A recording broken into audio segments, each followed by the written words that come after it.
Hi everybody, today we're going to talk about special cases of absolute value inequalities. Absolute value is the distance away from the number 0. Distance is generally regarded as being a positive value. So what happens if we have an absolute value inequality that is being compared to a negative number? That could look like the absolute value of x plus 5 is greater than negative 9. The good news is the answer is going to be really quick. On the left side, we have a number that's greater than or equal to 0. On the right side, we have a number that's negative. We can kind of look at this as asking, when is a positive number greater than a negative number? And the answer is always. So when we get a situation like this, our answer is going to be negative infinity to infinity. There's no work you need to do. If we flip this around a little and have the absolute value less than a negative number, then our situation changes. Given the absolute value of x minus 3 is less than negative 2, this is asking when is a positive number less than a negative number? And that's never true. A positive is always going to be greater than a negative, so what we want to say in this situation is that there is no solution. It's also important that you isolate the absolute value before you make any decision. So here I have the absolute value of x plus 4 minus 6 is less than negative 5. So before you jump to say that there's no solution to this inequality, let's add the 6 to both sides.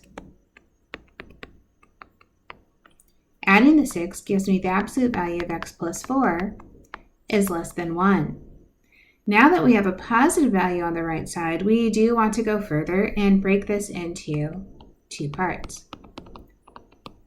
So I'll have negative 1 is less than x plus 4, which is less than 1.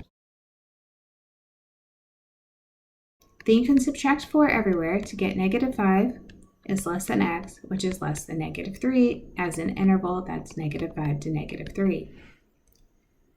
You also want to watch for this very particular situation involving 0.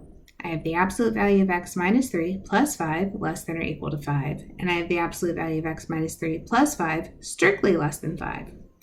Since both cases are the same, we know what to do first, which would be subtract 5.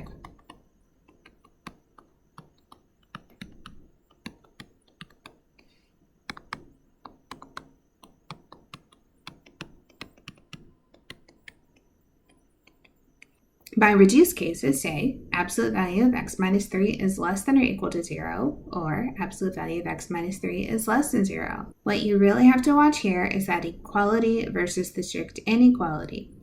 There is a way that the absolute value of x minus 3 could be less than or equal to 0, and that would be the particular case where x minus 3 equals 0, which gives me x equals 3.